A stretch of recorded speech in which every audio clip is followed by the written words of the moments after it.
Bum ba dum bum. Jesus fire. Trusty ape. Have you gone completely mad, ape? The answer to that question is yes. We're back again, doing another Jim Bob stream. Uh, Fair warning, for those of you who don't like Jim Bob, we're going to be doing some Jim Bob tonight after we read from the Book of Mormon. So we'll start off with that, and I'm going to try a little experimentation. Have I lost my head? Yes. Completely batshit nutty, crazy stuff going on right now. Just a little scientific experiment, you know. I've been inspired by the scientists of yore. Is that how you use that? Anyway, and I wanted to try a little experiment, which we're going to begin with now, and just kind of see what happens. But anyway, this is Book of Mormon, First Nephi, and chapter 2. If you want to read the first chapter with us, we've done that over at the Stupid Monkey Philosophy Network, also known as Answers in Stoicism. And we begin. Lehi takes his family into the wilderness by the Red Sea. They leave their property. Lehi offers a sacrifice to the Lord and teaches his sons to keep the commandments. Uh, Laman and Lemuel murmur against their father. Nephi is obedient and prays in faith. The Lord speaks to him, and he is chosen to rule over his brethren. About 600 BC. For behold, it came to pass that the Lord spake unto my father, yea, even in a dream, and said unto him, Blessed art thou, Lehi, because of the things which thou hast done, and because thou hast been faithful, and declared unto his people the things which I command thee. Behold, they seek to take away thy life. And it came to pass that the Lord commanded my father, even in a dream, that he should take his family and depart into the wilderness. And it came to pass that he was obedient unto the word of the Lord, wherefore he did as the Lord commanded him. And it came to pass that he departed into the wilderness. And he left his house, and the land of his inheritance, and his gold, and his silver, and his precious things, and took nothing with him, save it were his family and provisions, and tents, and departed into the wilderness. And he came down by the by the borders. I read hoarders, but no. And he came down by the borders near the shore of the Red Sea, and he traveled in the wilderness in the borders which are nearer the Red Sea. And he did travel in the wilderness with his family, which consisted of my mother, Sariah, and my elder brothers, who were Laman, Lemuel, and Sam. I don't know if it's Laman or Laman, somewhere in there. I'm just going to do an audio check. And okay, seems all right. Hey, Daniel Berry Sports Highlights. Happy Wednesday. Happy hump day to you. Good to see you. Always a pleasure. And it came to pass that when he had traveled, we're picking up at verse 6 here. And it came to pass that when he had traveled 3 days in the wilderness, he pitched his tent in a valley by the side of a river of water. River of water. Is there another kind of river? Okay. And it came to pass that he built an altar of stones, and made an offering unto the Lord, and gave thanks unto the Lord our God. And it came to pass that he called the name of the river Laman, and it emptied into the Red Sea, and the valley was in the borders near the mouth thereof. And when my father saw that the waters of the river emptied into the fountain of the Red Sea, he spake unto Laman, saying, Oh, that thou mightest be like unto this river, continually running into the fountain of all righteousness. 10. And he also spake unto Lemuel, Oh, that thou mightest be like unto this valley, firm and steadfast and immovable, in keeping the commandments of the Lord. Now this he spake because of the stiffneckedness of Laman and Lemuel. For behold, they did murmur in many things against their father, but because he was a visionary man, and had led them out of the land of Jerusalem, to leave the land of their inheritance, and their gold, and their silver, and their precious things, to perish in the wilderness. And this they said he had done because of the foolish imaginations of his heart. And thus Laman and Lemuel, being the eldest, did murmur against their father. And they did murmur because they knew not the dealings of that God who had created them. Neither did they believe that Jerusalem, that great city, could be destroyed according to the words of the prophets. And they were like unto the Jews who were at Jerusalem, who sought to take away the life of my father. And it came to pass that my father did speak unto them in the valley of Lemuel, with the power being filled with the Spirit, until their frames did shake before him. And he did confound them, that they durst not utter against them, wherefore they did as he commanded them. 15. And my father dwelt in a tent. That was literally all of verse 15. My father dwelt in a tent. That's kind of interesting. And it came to pass that I, Nephi, being exceedingly young, nevertheless being large in stature, and also having great desires to know the mysteries of God, wherefore I did cry unto the Lord, and behold, he did visit me, and he did soften my heart, that I did believe all the words which had been spoken by my father. Wherefore I did not rebel against him like unto my brothers. And I spake unto Sam, making known unto him the things which the Lord had manifested unto me by his Holy Spirit. And it came to pass that he believed in my words. But behold, Laman and Lemuel would not hearken unto my words, and, being grieved because of the hardness of their hearts, I cried unto the Lord for them. And it came to pass that the Lord spake unto me, saying, Blessed art thou, Nephi, because of thy faith, for thou hast sought me diligently with lowliness of heart. 20. And inasmuch as ye shall keep my commandments, ye shall prosper, and ye shall be led to a land of promise, yea, even a land which I have prepared for you, yea, a land which is choice above all other lands. And inasmuch as thy brethren shall rebel against thee, they shall be cut off from the presence of the Lord. And inasmuch as thou shalt keep my commandments, thou shalt be made a ruler and a teacher over thy brethren. For behold, in that day that they shall rebel against me, I will curse them, even with a sore curse, and they shall have no power over thy seed, except they shall rebel against me also. And if it so be that they rebel against me, they shall be a scourge unto thy seed, to stir them up in the ways of remembrance. That was Nephi, chapter 2. And this has been a science experiment, a YouTube experiment of sorts. All right, and now we'll return to our regularly scheduled programming, which is over here. I could not figure out, I was trying to just link the playlist and could not get that to happen. Oh, wait, no. First we have to go here and we have to add this to the playlist because that's part of the goal here. Yep, it's this public playlist called BIM Job here. And then we go to the playlist. Now, I couldn't link the playlist itself for whatever reason. See, it's not there. So I just linked the top most relevant video there. And but we're going down the list here. And oh, it's already trying to do things without us. All the wonders of YouTube.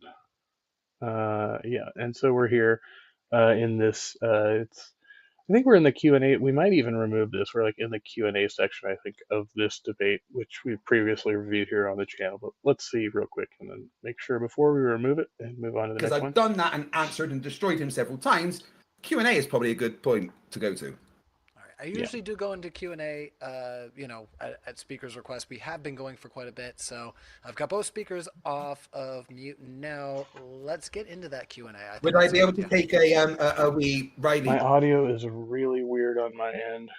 Oh, we went stream unavailable. That's amazing. After all of that, fantastic. Just as I'd planned.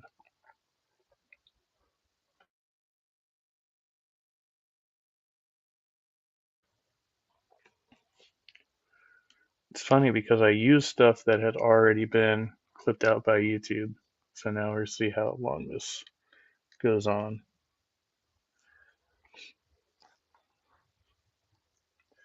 Do do do do do do do do do do do. break first, please, if that's okay. We break? Yeah, sorry. Wee. I just no problem. If you want to step out as well, there, made by Jim Bob. We'll get into the Q&A. So yeah, if you both want to take a step out, it's totally fine. And I'll just talk to the audience right quick about what's going on modern day debate.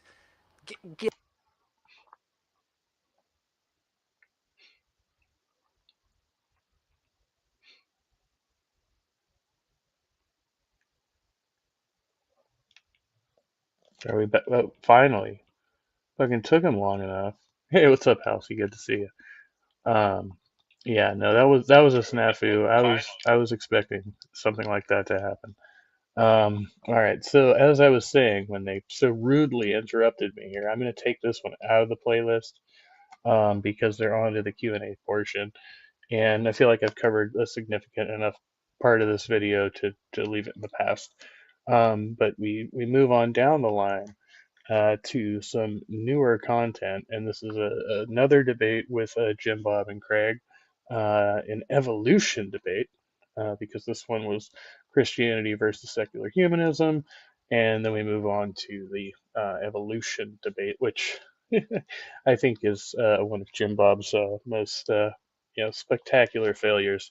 So welcome one, welcome all. The And, answer to the for the question. love of Ask the Bob, for the love of Bob, just hit the like button or don't. If you don't like it, then don't hit the like button, I guess. But probably could do that. It'd be good. question over and over. All right, I but will just wow. say Just- asked and wow. answered. That's Wow. it. We just want to see. Okay, so you're saying all I have to say is just, yep, I answered it. Okay, I'm And gonna. then Yes, I've made answered by it. Jim. Okay, all right. I'll just take Crying a the. lot, you guys honestly are just. I appreciate your enthusiasm, but need you to take a Okay. take a deep breath. Okay. So what we're gonna do is break it into 1 minute segments. All right. So Craig said that he answered it. So Jim Bob will give you a chance Okay. for 60 seconds uninterrupted. All right. Floor is all yours. I'm gonna take the answer as yes. A scientific. Let's see. So I'm just click ask to unmute, so that way you can. I have to ask to unmute. So there should be a little window that Yeah, every time you want to spurg, you have to ask to unmute. pops up on your Zoom window. Okay. Can you hear me? Yep. Okay. Ready for you. We made it all of 16 minutes into the fucking thing. In all of those words, I'm gonna take it as a yes. And James is like one of the coolest moderators. Like, I think as far as moderation goes, like he's super chill and he's biased towards the Christians. So this has already gone way off the rails. That a scientific theory needs to actually go through the scientific method. Otherwise, what are we talking about? Further, if there's two hypotheses, I would argue that the only way to arbitrate between two competing hypotheses is exactly that, the experiment, which is the scientific method. None you biz. It's such a beta. LOL, hit the like button or not. Well, yeah, you can also hit the dislike button. I hear it doesn't really make a difference, but I wouldn't see it anyways, I suppose. But yeah, compared to like my viewership, like there's not that many people hitting the fucking button, and everybody else tells you to do it. So I don't know, but I don't really care. I don't hit the like button on all the videos I watch, but I do hit the like button on a lot of videos I don't watch. So then there's that. So yeah, go fuck yourself. Also, welcome. The reason I asked Craig, is a scientific theory something that has to be at the tail end of the scientific method? And I didn't get a clear answer on that. Asked and answered. You're just gonna please answer it again for the audience. No, I've refused to answer questions Okay, multiple that's fine. times. That's fine if you don't want to answer. Okay, so No, I've already answered it, Okay. and everybody heard me answer it, Jim Okay. Bob. If you didn't understand the answer, that's a you Okay. problem. would you say that evolution is a scientific theory? It's 100% is a scientific theory. It's a stone cold brilliant definition of a scientific Beautiful. theory. Would Okay. you like me to explain to you how it is a scientific No, theory?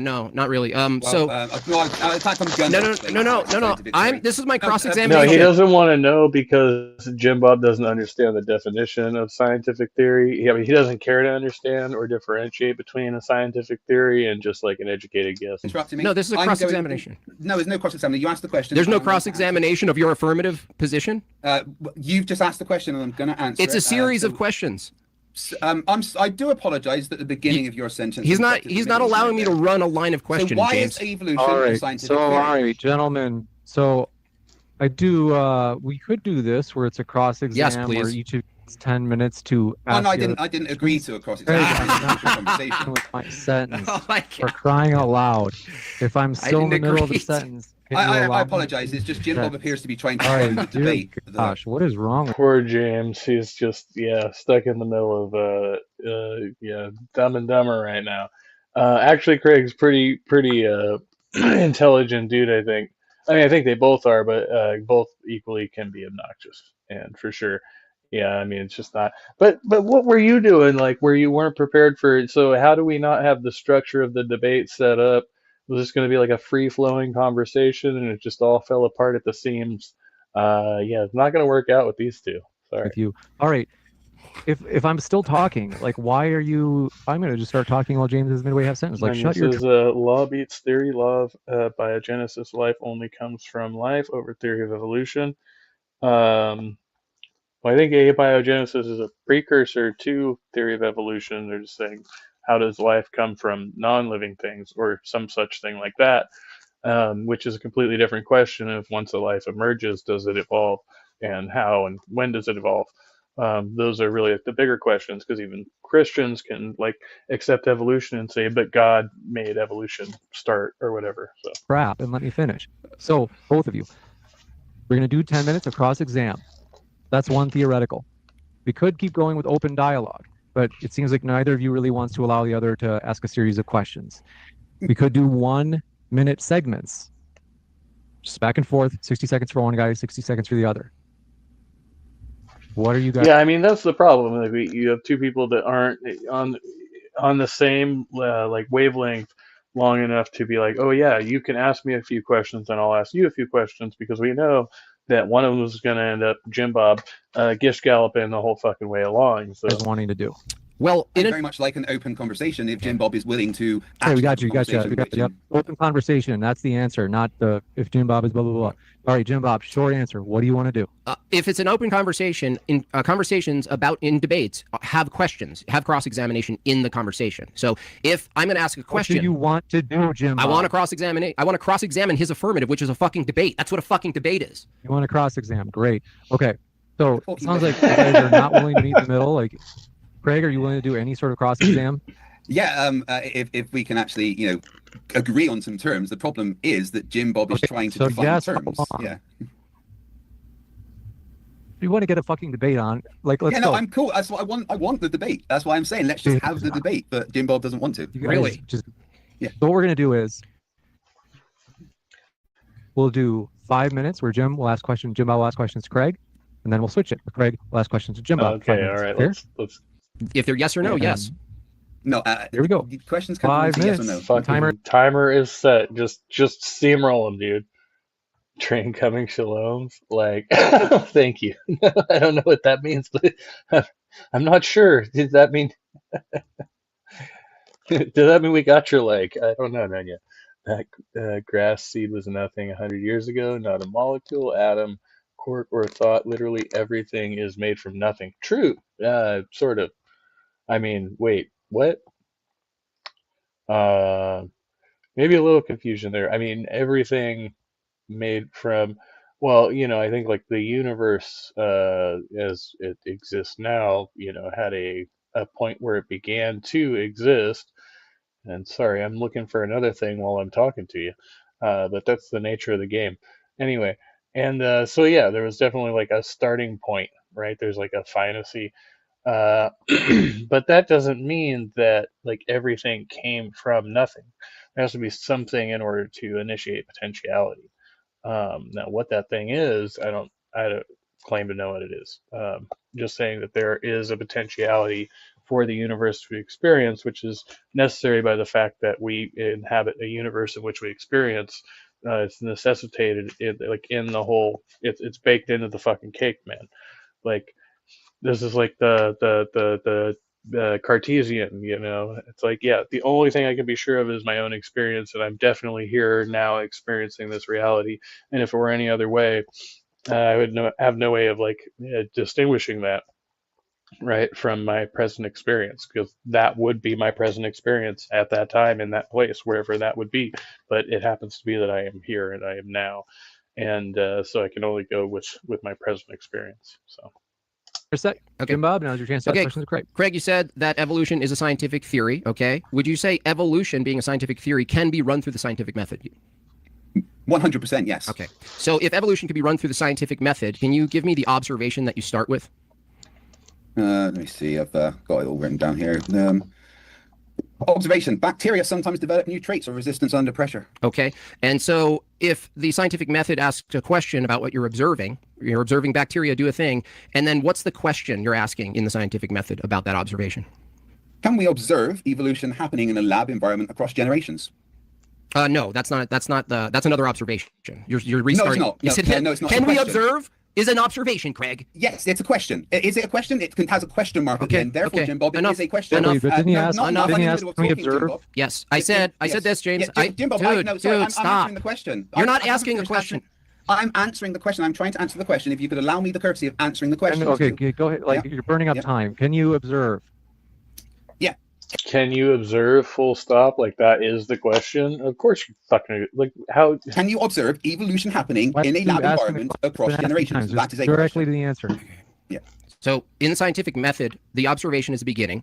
Then you ask a question about the phenomenon you're observing. Notice when Yes. I asked Craig what, because you're leading to the hypothesis, what causes the phenomenon you're observing. Notice when I asked Yep. what the question is, Craig went back to another observational question. Now he's back at he's back at the start of the scientific No, method. incorrect. The Yes. question can be an observation. It doesn't need to not to be an observation. Right. The question can be, oh, can I see this happening? yeah. That- I observe the thing and then ask why or how it happens, right? Like that would be more properly like you have to observe a phenomenon in order to make a proposition about it. Can absolutely be a question. Yeah, that's another the question. question. Can also the question can also be, why is this happening? Yeah, The great. question could be whatever I want it to be, Jim Bob. You don't understand how the scientific method works. Now, the next step would be So the much hypothesis. gish galloping. No, I'm not talking. The next step would be a hypothesis. Uh-huh. The hypothesis would be if E. coli is grown for thousands of generations, it will evolve to become better adapted to its I'm environment. trying to understand the relevancy of the question. Also, like I feel like it shouldn't be necessary to go through the whole methodology, but like at the same time, maybe it is. Yeah. That is a direct hypothesis coming from the question that was answered. The next step from that would be making a prediction based on Choo choo. the hypothesis. You can shake your head all you like, but I'm the one with the No. physics degree. No. The next step would, after the hypothesis, is you can make a prediction. The prediction would be if I put the E. coli in a solution that would stop it being able to breed itself because of poison, then the... So if you poison something and it dies, that's evolution? Dude, I haven't finished my sentence. Bob's best file, 42069. I knew not you knew of Bob. Praise be the builder of builders. Welcome. Yeah. Can he fix it? Of course he can. Why not? You're It's Here's gish the thing, Bob. Jim galloping, Bob, bro. I hadn't finished my. You're I'm gonna gish finish what I'm galloping saying. a story. No, I'm not.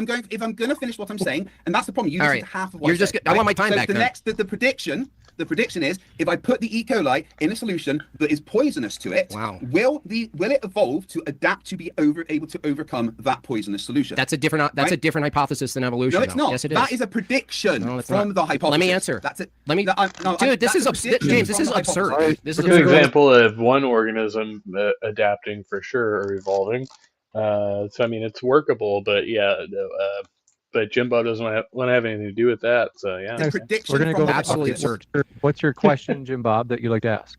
I wanted Craig to take me through one observation to a hypothesis. doing that. I'm Dude, literally doing dude. Hey, Greg, shut up so we can actually get this. I'm just giving Jim Bob a chance to say what he was asking. I feel like James he's biased towards the Christian for sure, and he's trying to like figure out who he's going to be frustrated with right now because again these guys are both pretty obnoxious at this point, and James usually pretty mild mannered, and like Jim Bob keeps like rambling on and on and on, but he keeps telling Craig to shut the fuck up because he's like throwing in these little one-liners and singers and here or there or whatever, but. But I really think he's pissed off at Jim Bob and he just won't tell him to shut the fuck up. Although he has at points already told both of them to shut up. So I want a simple observation that leads to a hypothesis. Craig went from observing yeah, I think James is some flavor of Christian as far as I know. Yeah. one thing to then introducing poison. Okay, observing. That's a Dude, prediction. can you control yourself?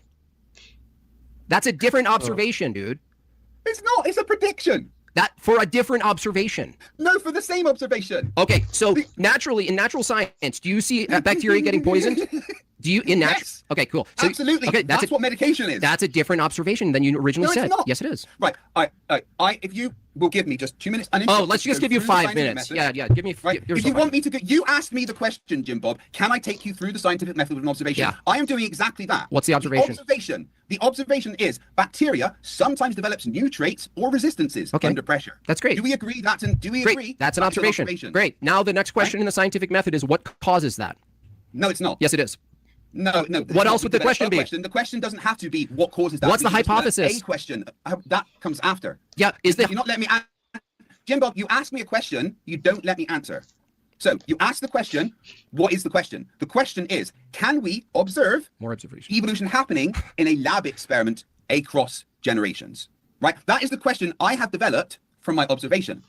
Now we have the Which hypothesis. is actually a really good way of formulating it. Because you're saying, like now you have a multi-generational experiment that you can observe in the lab in our human time scale. And we can, we can't do it with ourselves, but we can see other populations doing that and say, okay, that makes sense, right? The hypothesis is if E. coli is grown for thousands of generations, it will evolve to become better adapted to environments. Yep. That is a logical progression from the observation question hypothesis. Craig. The next part is the prediction. The prediction is if you put the E. coli in a solution that is poisonous to it, it will adapt to the pressures and overcome the poison. Okay. The next step is the But he's already got his next point preloaded before he's even listened to or understood the answer to the initial experiment. question. And this experiment has been going on since 1988 and is still Adaptation. ongoing today. Is in fact the Craig. longest Gish gallop, dude. ongoing experiment. Say Gish gallop You said king. 2 minutes. You said you give me 2 minutes. So adaptation. Not Gish galloping. Answering your question. Craig.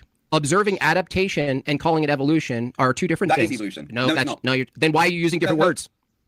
Adaptation is part of evolution. Now, Adaptation is evolution. hold on. Evolution Dude, is you gotta let me adapting to talk, your dude. environment. James, this is insane. Hold on. This is insane. We do. You asked me a we do question, have to I have get the to actual answer. questions. So, Yeah. what was your question? If JD? adaptation is one thing and evolution is a different thing, then you can't make them synonymous exactly. Okay, so when you say It's not even doing that. You're adapting to a selective pressure. That is the process of evolution, doing that over long periods of time, over generations. watch something adapt, you're watching something at the local level adapt, like change to some sort of inputs. Okay, this is not what's in question tonight. What's in question tonight is some sort of transmutation. It's some sort of macro. Transmutation. He had to throw trans in there, didn't he? I'll give us about another 3 minutes or so before we rotate on to the next video. We're just hate watching Jim Bob for so many minutes at a time here. I only have so many hours left in the fucking day. I can only do what I can do. Change back in time, evolution, the story of evolution, of how animals and populations diversified over time at the macro, large scale animals, sexual selection. Large scale animals. I just have to point out how ridiculous that is as a statement. But all right. All of that, right? We're not looking at a petri dish. All you're doing for the audience is saying, I looked at something change and react to stimuli. Therefore, what? Oh, no. Okay, so there is no difference between macro and micro evolution. Evolution is evolution. You trying to separate them is a disingenuous tactic Question begging. used by evolution deniers, right? It's not a difference. The fact that it can happen in a short time or a long time is the same thing. The evidence of it happening is that we can make it happen in a short time. We can also go to the London Underground mosquitoes, who literally that's became also- a different wait. species, Oh, shit. unable to No, I did interbreed with sing other again. mosquitoes within decades. Why are you calling it a mosquito? I'm in the middle of a sentence. So it's a mosquito, but not a I'm mosquito? in the middle of a sentence. Which one is Because of the pressures Oh. of the environment they are. Evolution is literally adapt. All right, shit. That went all screwy on me for a second. Sorry about that. Fuck. Now I lost my train of thought. Like as soon as that happened, like I was about to say something, and then, yeah, no, it just, yeah, it'll come back. We'll back it up a couple seconds, see if I think of it again. There, 15. who literally became a different species, unable to interbreed with other mosquitoes within decades. Why are you calling it a mosquito? I'm in the middle of a sentence. So it's a mosquito, but not a mosquito? I'm in the middle of a sentence because of the pressures of the environment they are. I almost feel like if Evolution is Wildheart got sober, like he would be this dude. He'd be like, yeah, no. It's pretty much the same type of, yeah. literally adapting to environmental pressures. That is the definition of evolution. Adaptation is part of the process. Okay, Craig, if adaptation and observing adaptation, like a local level, is evolution, why would you need to produce an experiment if the observation is identical to the term evolution, dummy? Yeah, the thought never came back. It was there, and then it floated away when I had that fucking snafu. You know, Because we have to test a hypothesis, dummy. No, look, do you understand the problem you're in? You just said There is no problem. I have no problem. You are the one that doesn't understand evolution. You are the one Oh my that gosh, is James, disingenuously James. trying to separate. I think the problem is like James is like not having this shit, and both these guys are having way too much fun. Like they should have just like gone at it like on like a like collaborative stream or something, and just yelled over each other the whole time on their own channels, and they probably would have had way more fun. I don't know. Microevolution, like they're different things. Where we basically break this up. Craig, you have 5 minutes to ask questions of Jim Bob. Okay. I mean, I'm here to offer evidence for evolution, but Jim Bob is trying to seperate the things. So I don't really have questions for him because I was here to answer his question. I think that's a misrepresentation. Like he's explaining certain like evidences of evolution, but he's not really offering the evidence per se. Like because Jim Bob was just like, well, how do you go from the observation to the theory? And then Craig starts trying to explain that and giving contemporaneous examples. And then Jim Bob's just like, no, that's different. Adaptation is different than evolution. And then they just argue and bicker over that. But it's not really, yeah. I mean, I think that's kind of like in the scope of the conversation is to say, well, like, do these, like, why? It just says evolution debate. And you could easily say that puts the evolutionists on trial, but like, what is your standard for evidence then? Because if you start coming up with like experiment after experiment after experiment, where you can see adaptations taking place in generations, populations over time, well, then that is one type of evidence of evolution. Like, so how do you convince somebody that process could take place like exponentially, given the right parameters? About evolution. You mean a cross-examination? He hasn't authored an alternative to evolution. That's question begging. So, no, it's not. It's part of the debate. There's no question there. Okay. In a debate, oh my gosh, I'm talking. In a debate, both parties have to present evidence for their case, right? Bob's Best File says the thing is there is no adaptation. I wish people would stop saying that. It confuses the whole topic. I don't know what you mean. As far as I understand, there are like both, like, so there is like the reactive adaptation, like a person can adapt behavior like in real time, like that's one type of adaptation, and then you have a mutational adaptation, where something that's, as it's going on over generations to generations, say like climate change or something like that, then the whatever organism the population will begin to adapt over time to that environmental pressure, right? And it will start selecting for that mutation because it's more advantageous for the organism to continue to be able to breed, right? Like that's basically what it is, but it's a lot more complex than just like growing some fur because it's wintertime or something like that, right? It really has to be something that's set in like sexual selection and reproduction. My case is evolution is real. I presented evidence for that. Oh Jim Bob hasn't presented evidence for an alternative. Okay, So I don't know how this is more like your more opening statement, but this is a good time to ask questions to Jim Bob. Yeah, that's the point. I don't have any questions for Jim Bob because he hasn't presented an alternative for me to cross-examine. So if Jim Bob could present an alternative to evolution, then I could absolutely 100% ask him questions about that alternative. The thing is, I don't know what his position is, apart from I don't understand evolution. I have evidence for evolution, and I can explain evolution to him. See, I feel like I don't know, as far as the upload dates, like this says it took place after the other one, but I feel like if he's being like serious here, then he hasn't heard Jim Bob's creationist argument yet, right? Because Jim Bob does have a bit of a counter, although I don't know how rich it is. The evolution, there's no difference between micro and macro. He's just going, oh, well, that's different, and I say it's different. Yeah. I mean, basically. Okay, we'll move on. We'll come back another time. This is again. My heart's fine. Jim Bob's roast of Forrest Valkai when he calls in here. I believe, or no, maybe there's another caller now that I recall. And he's critiquing it. I think it's one of his viewers, actually.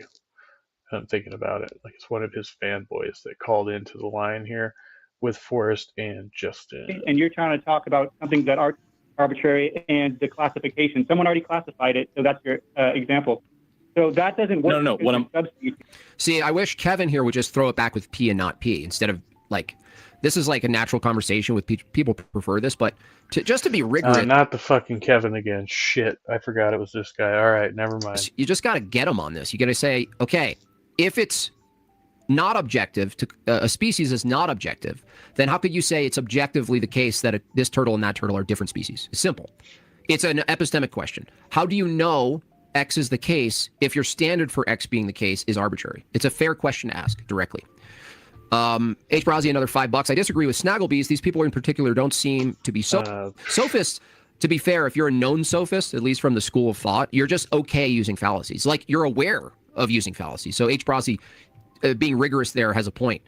A true sophist actually knows what they're doing.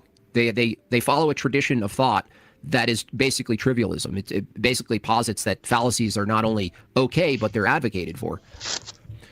Just like the whataboutism, or what's another term I was trying to think of there.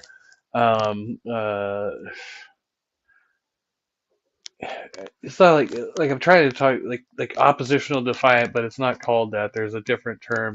Contrarianism. That's what I was trying to think of. Yeah, it's like like, which is basically what Jim Bob does. God's will, $20. Thank you so much. Just because science cannot prove or disprove God's existence, it does not mean God doesn't exist. That's true. Proving non-existence is logically a fallacy. The burden of proof, a lie is demonstrating the existence from life from non-life. Yeah, they'd have to prove that.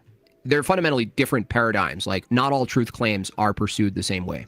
The old Bonson crackers in the pantry fallacy that the empiricist must. Crackers in the pantry. We've got a comment here. Bob's Best File said some of the population already needs to have the genes. They didn't change. Some died and some didn't, then had kids. The mutations happen outside of selection and not as an adaptation to pressure. Well, I mean, that's one theory on that, I suppose. It seems that it would make sense that there would be a pressure in order for that change to occur, but I don't know that it's necessary, and random gene mutations do occur for sure. We have evidence for that too, so I think like both things could be true. I don't know. That's just, I mean, I'm not an expert in genetics by any stretch, so yeah, I'm a layperson in that realm. That all truths must be empirically verified. That is itself a claim that isn't empirically verified. When you and it's fun to catch these people. It's a little bit of a cheap trick, but it works every time. You ask them simply, do you believe that all truths should be verified empirically? And they say yes. And you go, is that true? And they go, yeah. And you go, was that truth about empirically verified truths? Empirically verified. And they, oh, you're playing word games. No, I'm not. Sergeant Bob, I tried a super chat, didn't go through. That's okay, Adrian. But I would like to be now irrelevant. Here's some taxes for the greatest nation ever. It is the greatest, the smallest and greatest nation there is. Right. So there's subspecies. What I'm trying to get across to you. The dingoes. What I'm trying to get across to you, Kevin, coyotes, is that are all subspecies. A second thought too on that whole thing with the gene variant already being contained in the like the configuration, right? Is that like there's a process by which like we retain like genetic variants, but they're then like switched off and on. So they might be switched off for a number of generations and suddenly be switched back on again. But that gene was retained, it just wasn't activated. And so we know that's the case, right? So yeah, just you could already have that gene, but it might not be active. That's possible, and I don't think it rules out the evolutionary theory. You know, hopefully it was not muted. Okay, it was not muted. Good. All right, and yeah, that was what I was saying. What I'm trying to get across to you is that that's not how the actual definition of species works. Because that's arbitrary. It doesn't work. What do you mean it works? Arbitrary definitions can change, you dummy. Because there is no set solid definition of species.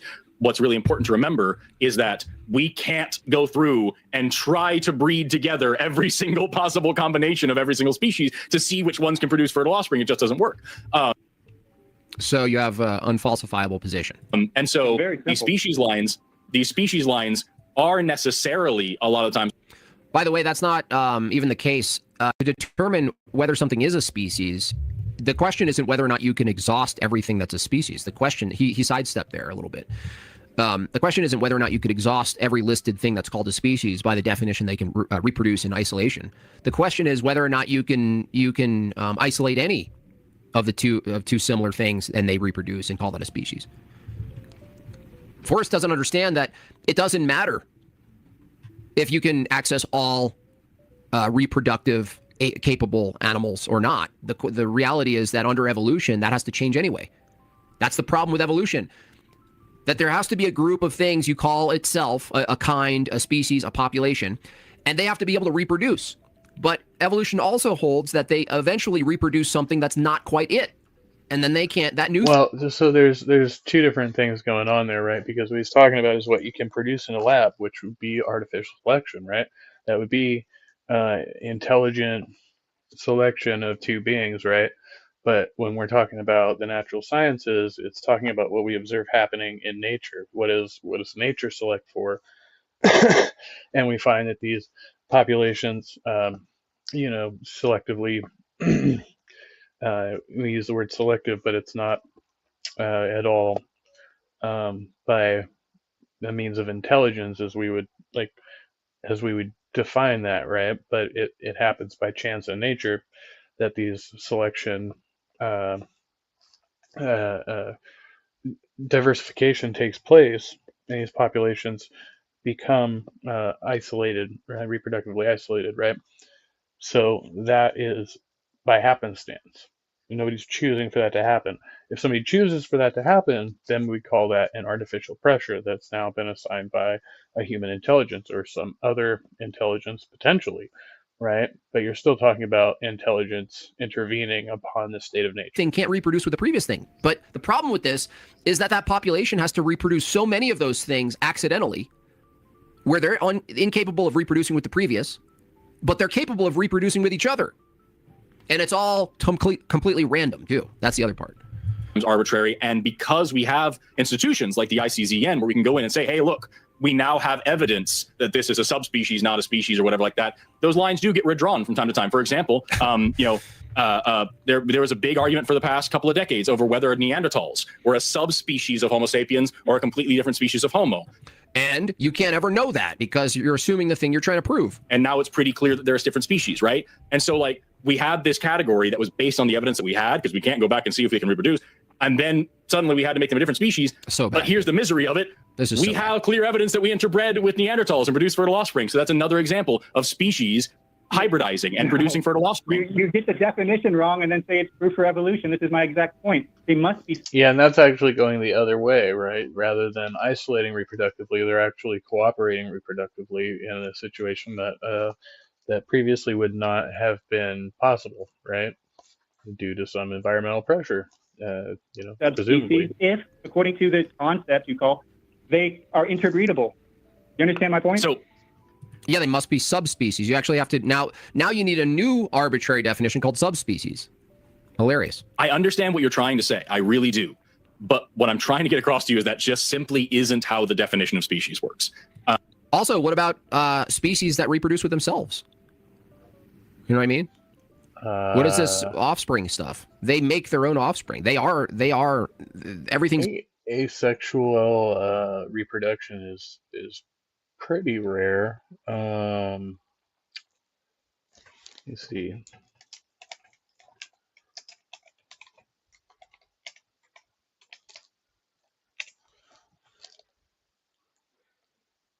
No, I said asexual.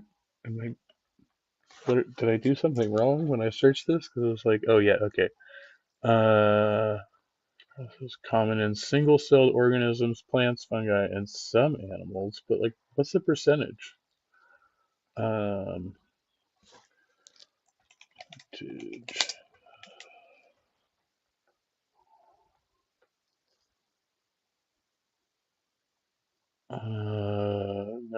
that's not. Now it's talking about just ace people. I'm talking about in nature. Uh,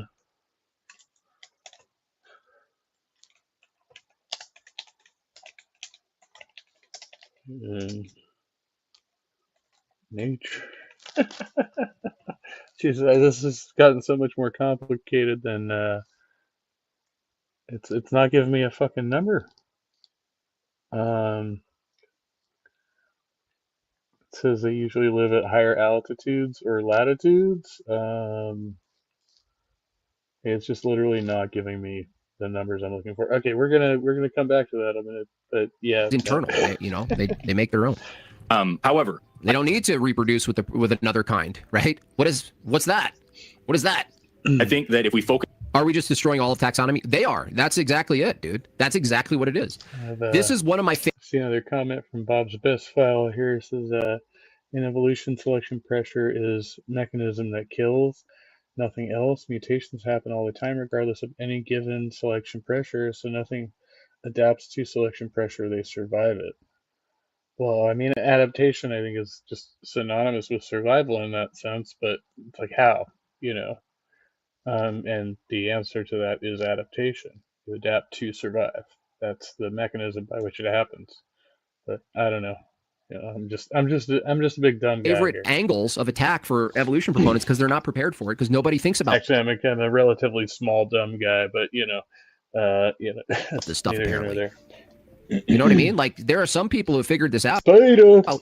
This nominal problem with evolution, but it's philosophy nerds. It's never the biologists like the James Tour. They don't quite grasp the fatality that's available to evolution through just this method of just cross-examining their distinctions. Fatality, is he using that like the Mortal Kombat sense? Also, did he just refer to James Tour as a biologist? Is James Tour actually a biologist? Don't have any. It's flux. There's nothing they can point to. It's crazy. It's actually insanity. on this too much, we're just going to get into a really semantic, like focus on this. I'm going to go pull out several different introductory biology textbooks around me, demonstrate over and over that that's just one concept of species. You're going to continue to reject it. We're going to get nowhere. We can come back to this if you want. I would. What a pussy, dude. All the caller's doing is asking if you're making objective claims about the realness of evolution, which requires the distinction species. How can you argue for the objectivity of the thing that's changing called species if you don't have a standard for what a species is? That's fair. And he's like, I feel like we're going to get you don't accept my arbitrary definition. Sure, he can move on as soon as you say everything you think you know about evolution in its actuality is based on conceptual non-actualities. I'd rather focus on your argument here for evolution, saying that evolution can't be observed because these species lines are arbitrary. That all have to homeschool, you'll be back. You're still homeschooling, Maryland? I thought people finished that pretty early. You seem like you're in your at least almost 30 or above 30. I don't know why you're still homeschooling. Also doesn't make sense. Can I just make one point? It's all interconnected. Let me just make one statement here. Can you tell me if there's anything in this statement that you think is incorrect? Sure. There is no example of any individual from any species that has sexual reproduction where a chromosomal mutation produces a fertile male offspring. I've had my eye on the Calden sectional and the neo-upholstered bed from the second I saw them. They're so delicious and warm. So I just looked it up. It has Tor listed as a chemist. That's what I thought. So he has some. He's not a fucking whatever Jim Bob called him. Is there any example of an individual inside of a species that has a chromosomal mutation that produces a fertile offspring? I don't think that is true. That's not an answer, Forrest, you douchebag. Okay. And I cannot get a straight answer out of Wikipedia. I'm like going all the way through like everything here, and it will not tell me. It's just talking about like the asex population in the Western world, like of humans, but it's not giving me numbers for asexual reproducers other than giving me like a lot of specific examples. But yeah, it's just not really giving me a good percentage right there. I don't think that's true. I've done research, You say and I think it's completely true. And you that's say the whole point of why chromosomal. you can't prove evolution. Yeah, because these things you're calling deviations end up producing problems, right? They're problematic. They're missing the mark. They're points of instances in biology and reproduction and forming inside the womb or whatever the animal is, where it's malfunctioning. Now, evolution is so funny because their entire script, their entire narrative is based on what is observably mostly error. We would call it a miss. We would call it a miss. We'd go, oh, it missed. That's unfortunate. The ear didn't come through. Oh, man, internal organs all mangled. That sucks. Someone was born without limbs. And they're like, yeah, see? That's evolution. Therefore, those could produce really awesome things like a brain over time. What? So the brain is a malfunction? Is a product of malfunction? Yes or no? Is the brain the product of accidental random mutation? Just to be clear, you say chromosomal mutation, right? Correct. Not gene mutation? No, not gene mutation. I'm talking about chromosomal mutation. Because a big part of understanding what the species is if there's reproductive isolations, and a huge part with reproductive isolations is having a different chromosome, because that makes things way more almost impossible. Every time it makes it impossible. When you say different, Force is getting wrecked here. Chromosome. Are you? Well, I need to. Is he? Understand what you're trying to say there, because any gene mutation is necessarily going to change the chromosome. Chromosomes are made of genes, right? And so, are you saying that there is now a different? Okay, so you're saying a different number of chromosomes? Yes, a different chromosome count. Okay, then yes, I know that's not true. I can think of one example off the top of my head of a case study in humans, actually, where a guy had an extra chromosome in a unique place because of a Robertsonian translocation, had a different chromosome count. It wasn't a major. He was able to reproduce. He was as far as I know, he wasn't infertile. As far as you know, so what do you know? What are you talking about? But as far as I know, there was a time where someone did that, but I don't actually know the answer. But I could think of an example off the top of my head that I don't know. These people are snakes. They're actual snakes. Well, he's also citing an example that he probably has, or a situation which he probably has no actual examples of either, right? Like, you just say that, you could conceive of this thing, but you have no real life statistic for it, right? I can think right now totally of a counterexample that I actually don't know the thing that needs to be the case to be a counterexample. You're such a sneak, dude. Boop. But it was just fucking sneak, man. Look at him. He knows it too. Boop. Oh, I don't know it, but I'm gonna look stupid We're all very angry monkeys on the internet tonight. now for my audience, but I'm gonna just save face by inventing an example where I actually don't know whether the person could reproduce or not. Fucking guy, man. You know what I mean? Just, yeah. It's this weird issue that happened because of what we would call there's a name for it. Hold on a second. Haploid repair, I think it is. No, it wasn't a chimera situation. Okay. It was that a female somewhere in his lineage had a Robertsonian translocation, and it wasn't noticed until it got randomly. They had eventually there was a male great grandchild or whatever like that. And he noticed he had some issues. He had some abnormalities, some sort of clinical presentations of different whatevers. And they looked and they're like, oh shit, you have this extra chromosome. And apparently it's been going on in your family for some time. And so, yeah, he had some issues. He wasn't, he had some health problems because of this. So wait a second. Are they saying if a couple of Down syndrome people can't reproduce, they're a new species definitionally? Is that why they skirt away? It's like hypothyroidism or something. Like, you're the same species, but you just have some fucking genetic defect. From species as an objective thing, because they know within humans, if there was a case where someone couldn't reproduce with their own kind, if that was the definition, you actually have to call them a different species altogether. No, that's not actually what reproductive isolation means, but I mean that's a fancy way of putting it for sure. And then what's the entailment of that ethically? What's the entailment of that on their so venerated system of human rights? What is the ethical entailment of asex people? Why don't they want to fuck me? But as far as I know, he wasn't infertile because of it. Now, so here's the point. That's monosomy, not fucking haploid. Monosomy repair. That's the word I was looking for. Duh. Fucking. Okay, Blippi. Jesus. Calm down, Blippi. So if that person were to then reproduce, then you would potentially have an issue where you could have. Says this fucking guy right here. All right, and we have ended perfectly on time because that's what we do here. And going out to the next one.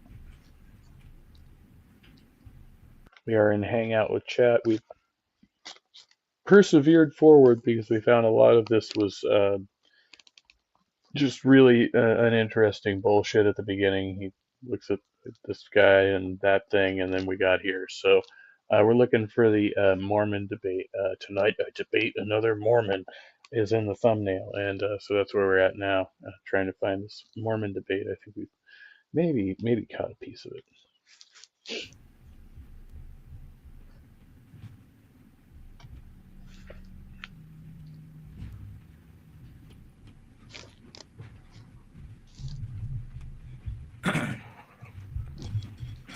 Can anyone hear me?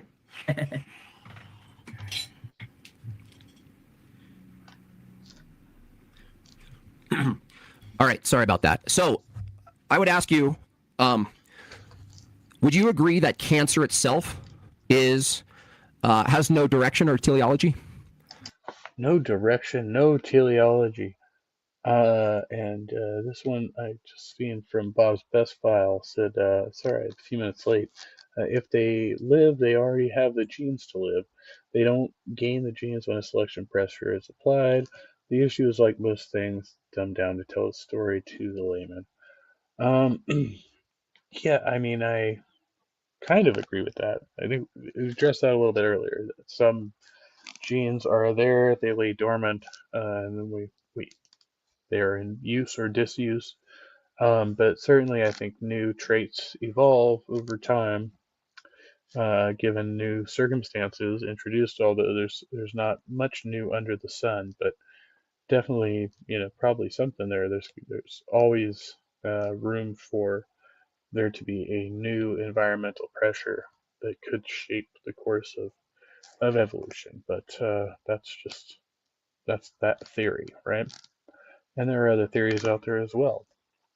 So anyway, but going on this new tangent, does cancer have purpose? Well, cancer itself is not a heritable thing, which is what I'm going to get to. The only way that you can inherit a mutation is with. Hold on, you didn't ask. Hold on, you're not listening to my question. Yeah. Cancer itself, when it grows, it has no direction toward any function when it grows. Yes, which is why it is an example of a mutation that is bad. See, okay, hold on. No, you're saying they don't matter, but that doesn't mean they don't matter. Do you agree that the random mutation? Hold on, you're interrupting. Picking apart my example. I am picking you apart for sure. That don't matter. Hold on. You're just declaring. No. Hold on. You're declaring. No, you're declaring. Stop, dude. Stop it. You're declaring it doesn't matter, so you don't have to answer. Calm down. No, you calm down. You're interrupting me when I'm trying to ask you a question. Okay. Look, I'm very angry. No, it is angering when you just go, what you're saying doesn't matter, okay? It does matter. You're also interrupting me. I didn't say anything about that. Well, I stopped you and I said I want to clarify something, and you didn't answer my question about cancer. I didn't ask if it's inheritable. Dude, you're interrupting me again, man. You interrupt my. You just interrupted me. I asked you a question about the direction of cancer. I didn't ask if it's inheritable. I said when cancer grows, it's not growing toward a direction of functionality. And the answer is the direction of cancer. Is it growing towards a direction of? Well, yeah. So typically, cancer tends to go towards the most vital parts of an organism. So you can see a lot of probably smaller instances of cancers and tissues and stuff like that. But I think the most common ones are in the lungs, in the renal system, in the anus, right? Places where those are the most vital functions of the body. Cancer is not. It's when he identifies there's some type of outside infection coming in. That's not what it is, right? It's your body's own cells turning against itself. Yes, that's correct. That's all you need to say. We're going in circles here. I don't think we're not. The biological or genetic knowledge to now you're just grandstanding. Okay, so look, I'm asking you a really clean question here, and you're not able to answer a simple yes or no question. I thought you'd be able to do that. So can you answer yes? Yes. Can you, the cancer has no direction within the body because Got it is you. a mutation that is Okay. deadly. Okay. Does the mutation that produces the beginning toward a functioning liver have a direction toward a functioning liver? If it is a tissue, so in the hypothetical proto-liver, which you have no example of, and I don't have any example of, we can merely think about what this thing could be, which is why this is a bad example. You didn't answer my question. When the random mutation happens that produces the beginning of a proto-liver and toward the hyper-functional liver that we know today that filters toxins, right, among other things in the body, did the random mutation that happened have a direction? It's not a hyper-functional liver. It's just a functional liver. Like he's using all these like exaggerated hyperboles to try and make his point like more valiant, and it doesn't actually work. It makes him sound like a dumb person trying to sound smart. Toward the hyper-specific functionality of the current liver. Well, in the case of the liver, I would say yes, but then you would Just a hyper-specific functionality, and what he just means is the function of the liver. just say that. Well, how do you know that? Because we have livers. We have livers today. You know. No, It's I wouldn't say because that. In the proto-liver, in the proto-liver that we are discussing here, the only reason that we would know that a liver would have evolved under the theory of evolution is by acknowledging that every vertebrate has a liver today. Yeah. And then you'll say that's not a good point. Well, no, that's not getting into how it is. What I'm getting into, I'm not talking about categorizing vertebrae and invertebrate and what's different about them. That's something we could observe. We're talking about a process that you're saying exists. That's why I asked if a random mutation that's actually truly random that creates some sort of mutation in a body. If that's what you're saying causes hyper specialized functionality very years and years later, then I want to know. How is it that a random mutation produces not only the first iteration toward a proto-liver, but consecutive random mutations toward hyperspecific function? How does that happen? Here's the thing: if your mutation develops into a tissue which has some capacity to filter blood based on the proteins, and it seems like you're assuming that we're just talking about one mutation occurring which would cause this liver to happen. It's not just one thing. I just said successive. I said if one random mutation is the beginning, is it not true that you need consistent other mutations to keep the facilitation of this building the liver over a long period of time going? Well, so a liver is a blood filter, so would first have to have this tissue that evolves, which could filter blood based on the function of the protein, and judging on how modern day animals filter their blood without livers, because there are animals that have blood and do not have livers. They do it. This is funny too because I think his overemphasis kind of led me towards a more like basic point about like when he says like the hyper specific functionality of the and this guy's like pointing out, he's like, no, well, livers have this specific function, yes, invertebrates, but more broadly speaking in many creatures with circulatory systems, right? But what does it do? Well, it filters toxins. It's like, okay, so that's what it does. It generally filters toxins. It doesn't necessarily discriminate many of those toxins, right? It just says, oh, toxin, and flushes them out. Liver, kidneys, these specific functions of the body, which is just to try to relieve the body of impurities. And so that seems actually like a very basic function. You would say, well, it's a hyper-specific function, but no, it's like, oh, if you're going to have a body and it's going to have a circulatory system and you're going to be having general input and waste output, you need something to filter toxins out of that system. And so it's just a necessary component to keep the system itself running. And it's not all as hyper-specific as he makes it. It'd be like different if I like, using this example, like, alcoholism prevalent in generations upon generations of humans. And, if natural selection were working on that, well, hey, we just grow a second liver, right, to filter the alcohol. And then, I'd have a liver over here for my alcohol and a liver over here for everything else, right? But we don't actually work that way. And it's so nature can't necessarily keep up with us, especially when we're introducing new toxins into the equation, right? So that's,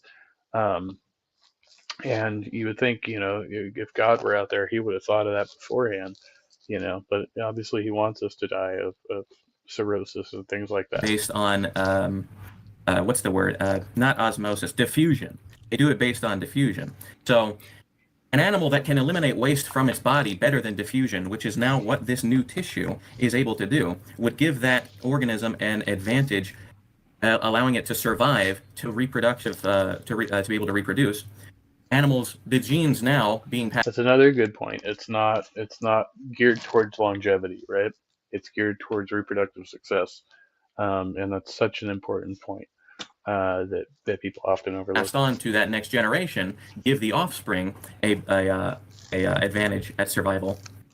Yeah, And you're thus, you're the saying ones that survive, ones that reproduce and survive, have Story the time. benefit of this thing. I understand. Mutations, Oh my gosh, successive man. mutations, which would improve the function of the liver, I understand. I just don't want to hear you talk anymore. would be would just Yeah. they would stack upon each other successive generations. Well, you're until telling a you have story. what we have in the liver. You're telling a story, right? And I understand the story you believe is happening, but you're literally just saying the chapters of the story and what happened through the chapters. And I'm asking you the specifics of if we start with one random mutation that produces the beginning, right, of a proto liver, the thing that filters, like cells that filter toxins, right? Just generally speaking, you're saying the succession of random mutations eventually produces a hyper specialized all-inclusive little mechanical device called the liver that we have today. I'm merely asking you. No. And once again, this is like not when you say it's like hyper specialized. Well, you start off with the simple explanation of the thing. The thing is still the thing that you're describing, right? It may be specialized to the individual in which the body it inhabits, right? It has to have a specific shape and placement. Right, but that took place over many generations, and that's so when you're talking about like the proto liver as being separate from the whole organism, right? You're talking about a different entity, right? You're talking about a like potentially like a single-celled organism that had this function that was then advantageous that carried down into multicellular life. I couldn't say that Question: word for a minute. How is it that occurs? You're saying that it occurs again. That it occurs. See, this is a bad example. This is why I call this example bad faith, because the only way to explain this example is by using the theory of evolution, which you already say is false. So this isn't getting us anywhere. So I'm going to take us back to DNA here. All right. Wait. So, Wait a second. Hold on. Let me just clarify. Not DNA, anything but that. So, okay, I know that you would want to get off the subject, but the reasoning, I just want to get your reasoning. So you're declaring that it's bad faith for me to ask about the positive claim that random mutation produces a hyper-specialized liver. That's bad faith because you said the only way that makes sense is if you accept that it's true? Well, let me explain to you how we have evidence. Talk about bad faith, man. Right. Total projection, man. Anyway.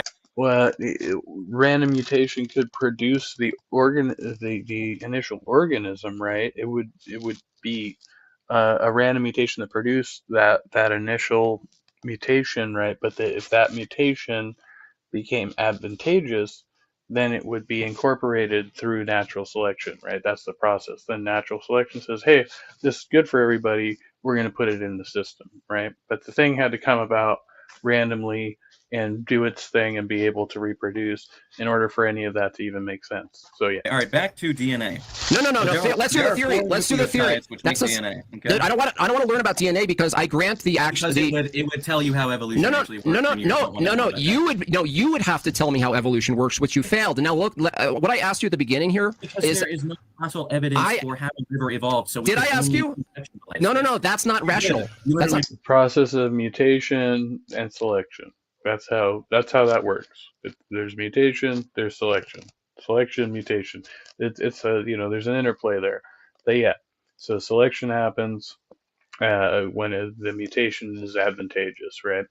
And if it's not advantageous, then they're not selected for. Sometimes not advantageous things end up accidentally getting selected for, and it just happens, and the things survive, and there's really no clear account for why that happens.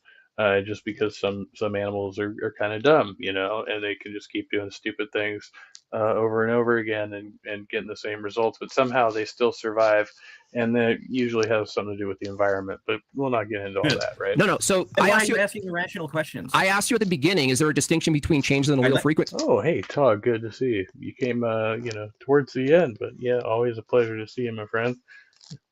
we're having another go at Jim Dude, Bob. listen, Explain to you how evolution I'm works. asking. No. Let me ask you It is not first. directional. I'm gonna All mute you if you organisms can't. are born I and want could look. possibly reproduce. I'm gonna mute you if you can't answer. If you just can't listen. Okay. I asked you at the beginning because you brought up the theory of evolution versus just the description of allele changes. Right. I asked you very point blank. First That question is is why I brought up DNA. Dude, That was my you're point. not listening You derailed still. it with the liver thing. You're not listening. No. Is there a difference between the theory of evolution and the observation of changes in allele frequency? No, they're the same thing. Okay, so an observation can be a theory. Theories are based on observations. I'm dude, going to. you're in a I'm going to contradiction, direct bro. the conversation now. No. This is my show. Theories I are direct the based on conversation. They keeps trying to bring it back up, but observations to be theory. So if we observe evolution happening and then we call evolution a theory, it's not like no, like there's the hypothesis based on the observation that leads to the theory that has been thoroughly tested, repeatedly tested, by different people in different disciplines and stuff like that. But we just have to, we're just going to quibble about language here. And I think that's the best route for us to take. Okay, you just contradicted. You just made a distinction that you denied. Okay, I just asked if there's any difference between the observation of changes in allele frequency and a theory of evolution. You said no, and then I said, oh, so any observation is a theory, and you said no, it's different than a theory. So which is it, buddy? Theories are based. It's funny because the change in allele frequency, I think, is based on the observation of adaptation in nature, right? And then they now say, okay, well, we can do like gene stuff with genes where we can now observe these changes that were initially described in the theory of evolution. And then they're like, well, this is a further evidence that evolution is true. And now he's like, well, no, you can't base it on that observation. Well, that was based on a prior observation that was then tested. So this is the test for the observation, and so they keep testing. On observation. I know that. You don't see a tree growing outside. You don't see a tree with green leaves, and you say, "Yeah, I'm observing trees have green leaves." My theory is that trees have green leaves. I know because that. they look good. Thank you. You just eloquently laid out why it's ridiculous to say changes in. You're not. You keep interrupting. Let me You keep interrupting, bro. You're rude. You're a rude person, man. Because evolution occurs, and I can observe evolution occurring. Therefore, circular logic. Yeah, circular. I'm trying to get to. I know I'm rude, but I'm not. I'm trying to let you talk and then let me respond. But then when I respond, you talk over me. So I asked you a question. If there's a difference between the theory of evolution and a mere observation, which from my view, there has to be a difference between a theory and just an observation. A theory is based first on an observation, in fact, like you said. So if the observation is changes in allele frequency, can you tell me how you got to the theory? Well, that's why I was explaining DNA, so that this would actually make sense to you.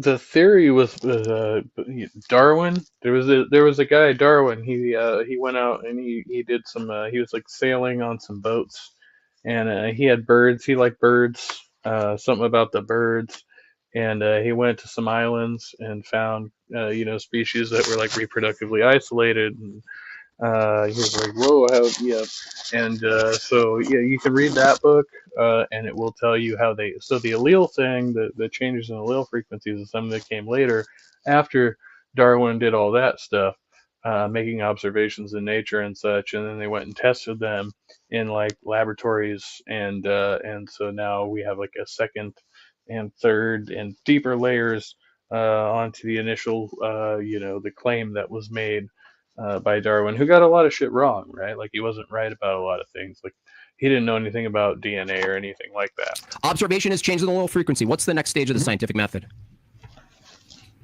It's based off of multiple observations here. All right.